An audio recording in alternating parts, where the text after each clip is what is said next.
Do you remember the lip challenge, where people were left with bruised lips after pumping them with shot glasses? What about the A4 waist challenge that trended in East Asian countries a couple years back? Your waist had to be 8.3 inches, the width of an A4 paper, to be considered as skinny. Or the girl who had 6 ribs surgically removed to appear more skinny? We are so obsessed with appearance. Now, think about the last time you met someone new. What was the first thing you noticed about them? Probably their appearance. And sometimes we even tend to base their internal personality based on their external reflection. In the process, we often lose opportunities to connect with people. And so it's important for us to understand why and change the way how we perceive others based on their appearance. So what is exactly the definition of beauty? Simply put, beauty is something that is aesthetically pleasing to the eyes. There is beauty that transcends over time, culture, and individuals, such as the beauty of sunsets.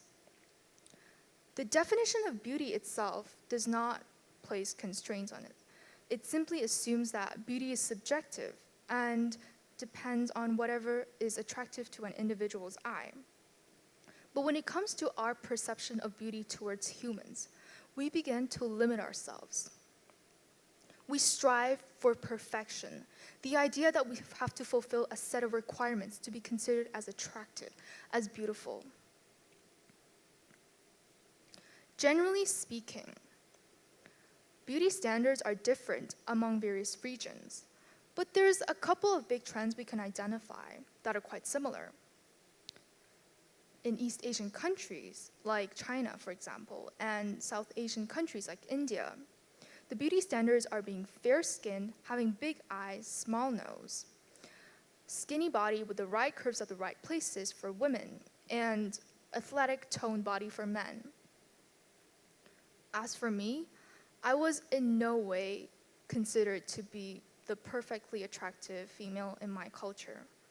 As a child, I was always on the chubbier side. In fact, when I was 8, I was called too fat and that I needed to lose weight by a girl 2 years my senior.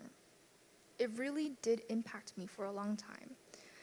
I was so insecure as a result. I thought that I needed to change myself. I needed to lose weight, to diet, in order to appeal to societal beauty standards.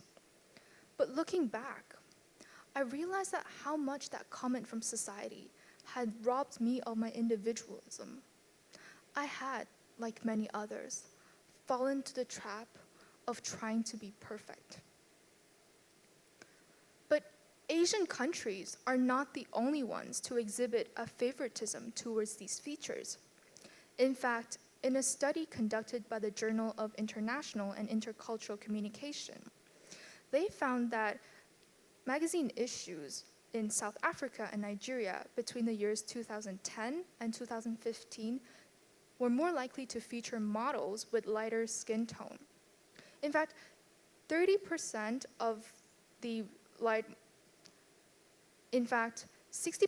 of the models on the covers were medium skin toned. 30% were light skin toned, whereas only 10% were dark skinned. The similarities between the favorite features among different regions led me to one conclusion: eurocentrism. But why is it that Eurocentric beauty ideals override traditional beauty? The answer is tied to colonization and imperialism. When Europeans colonized multiple parts of the world, they looked so different to the locals. But because they were so powerful and affluent, the colonized, so the locals, believed that looking more like the white colonizers would help them be more superior and move up the socioeconomic ladder. And so homogeneous beauty ideals were born. In fact, in some cases, the white colonizers even deemed the features of the locals to be inferior. During the Korean-American War, American plastic surgeon Dr. Millard stated that the Asian monolith, quote, gave the effect of an expressionless eye, sneaking a peep through a slit. That began the booming plastic surgery industry in Korea we now know today. This is just one story whose effects are replicated across South Asian and African countries. People born biologically different were taught to detest their own features, forced to believe that fitting into a mold was considered as attractive, as beautiful. As a society, we really have to reflect on why it matters so much that we have to bleach our features to appear more Western and to be more perfect. Okay, but that's just history, right? Nope. The effects of eurocentrism have been more spread than ever, thanks to something we all use every day, social media. I can guarantee that everyone at some point has owned an Instagram or Facebook or Snapchat account. Even if we weren't intentionally searching for it, these social media apps intentionally push pop culture, especially Hollywood, to us. In every single one of these photos, these Hollywood celebrities just seem so perfect, yet so natural. But for a lot of the 11 to 16-year-olds, thoughts flow in their head. Why am I so ugly? Why can't I look like them? I'll tell you why. Because you didn't use filter, Facetune, or Photoshop to alter your face and body. Or probably because you did not undergo expensive treatments every week. Or because you don't have a professional makeup artist, a hairstylist, or a professional photographer to ensure that you look perfect 360 degrees in every single photo you take. Now, what happens when we steer away from Eurocentrism? When other cultures' features become trends? This may be problematic, especially when issues of cultural appropriation and stealing others' cultures arise. Growing up, I experienced multiple acts of microaggression towards my Asian eyes. Kids of other ethnicities will pull their eyes away towards their ears to mock the narrow, slanted eye innate to many East Asians. However, even though it was dehumanized by the West, when Western celebrities themselves, like Ariana Grande or Bella Hadid, began the Asian fox eye trend, which could be seen as the Eurocentrically accepted version of the Asian monolith, it became a popular trend all of a sudden, generating over 76 million views on TikTok. It was the same insults that I heard growing up that are now glamorized because Caucasian women wore them. But we seem to always value and want those features that are not our own. While Asian and African people glamorize the Eurocentric features, Eurocentric people are now also starting trends of Asian features. As a society, we have to understand that we will never get enough of ourselves, and that beauty in itself is when we accept and appreciate ourselves. Okay, but I still don't see how bad beauty standards are. Low body fat, six-pack abs, skinny waists, wide hips. I don't have those. I hate how I look. These are common thoughts that probably flow in a lot of people's head. We are misled to believe that we have to follow trends to feel desired, men and women alike. We create a facade when we use photo editing apps to alter appearance so we can get that one extra like or comment. After all, what harm could it bring to us? But according to a King's College study, it found that a large number of men and women compared their image to those online on traditional and social media. This comparison leads to body insecurity, which in the long term crushes our self-confidence.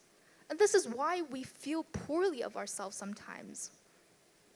We often seek on trends, like extreme ones such as tapeworm diet pills to lose weight.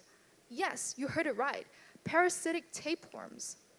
Once you ingest the pill, the tapeworms then attach to your intestines and absorb all the nutrients and calories you consume so you can lose weight. The effects? Nausea, brain damage, and sometimes even death. It's horrifying, but it shows the extent we are willing to go through to please societal beauty standards, even if it harms us in the process. We spend millions on celebrity-endorsed products like waist trainers, notwithstanding the organ damage it can bring to us. We inject steroids into ourselves, ignoring the health risks we are placing ourselves into. We fail to embrace our own unique features, losing ourselves in the process of trying to be accepted, to fit in, and to assimilate. Unique individuals have unique biological structures, but society deems our perception of beauty. So after this, how can we effectively fight against our judgment towards societal beauty standards? Over time, we see an increase in society accepting body diversity as we become more knowledgeable in the topic. But we still judge people and ourselves based on beauty standards. So overall, how can we effectively fight against our judgment towards societal beauty standards? As time passes, we as society are becoming increasingly accepting of body diversity, but we still judge based on beauty standards. It's something that's embedded in our culture, so it's hard to change and make people unlearn the process of beauty, since opinions of beauty itself are abstract. But what you can do is be more aware of judging others. Once you find yourself in that position, pause like I'm right now, and just tell yourself to stop. Focus on just one positive aspect of that person. If you have the chance to get close to that person, you will realize that you will accept them just the way they are, and no matter what. As for you, what you can do is be more accepting of yourself. Be more comfortable. Exercise, dressing up, but in a way that you, but not society, deem is fit.